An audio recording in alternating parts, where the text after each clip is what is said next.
Squid Game Season 3 just dropped, and this is the first time I've ever hated a show, a movie, a TV, whatever, so much that I immediately thought of making a video about it.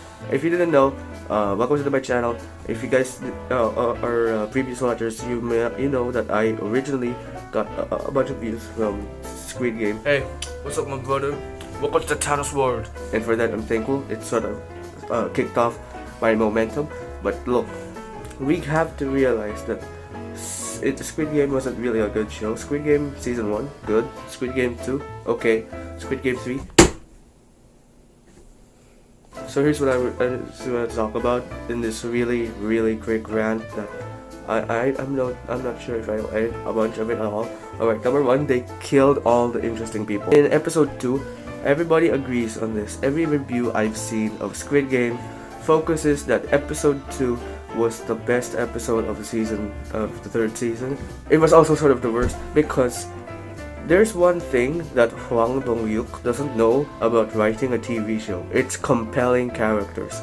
In season 1, you have so many of these colorful personalities, a lot of these people who are very compelling in their own right. In season 2, they were a bit watered down, but in season 3, it was so abysmally watered down. All of their motivations, all of their character development, all of their characteristics, poof, gone. It was abysmal. You take player 388 for example.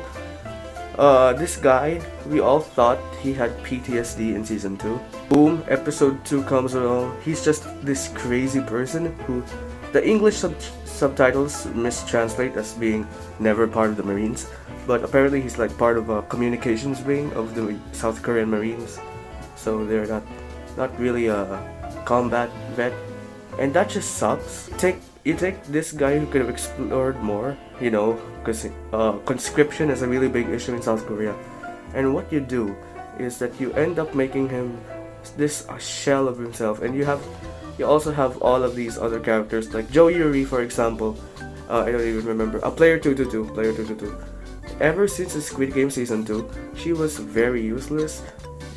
Her whole personality was being pregnant, and if it wasn't for her being played by Jo Yuri, which you can watch my video on that, that was just the point of the character is just pregnant, and a lot of this was very much exemplified by this abhorrent pacing.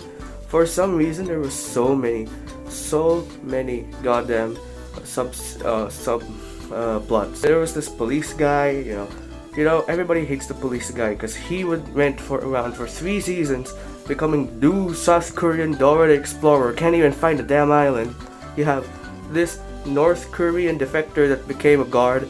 She just ran away with one dude, and they were the only 2 main characters who survived. It was abhorrent at all, as all hell.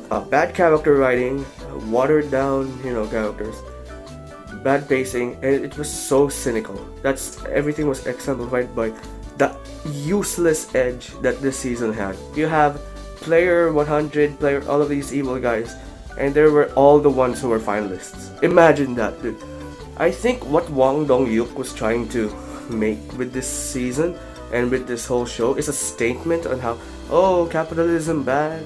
Well, it sort of is, but like, what I'm trying to say is that he's making these caricatures, these cartoonishly evil people, and they're just very out there, very in your face, and it just doesn't give good messaging. Hwang Dong-hyuk is trying way too hard to be like South Korean Michael Moore. The difference between Hwang Dong-hyuk and Michael Moore is that Michael Moore tries to, send a message at the end of the day. Another thing that I just can't take off of my mind is that the VIPs in this goddamn show are just straight up racist caricatures. Racism doesn't go just one way, just doesn't mean that white people make fun of Asian people. Asian people making fun of white people, boom, also wrong.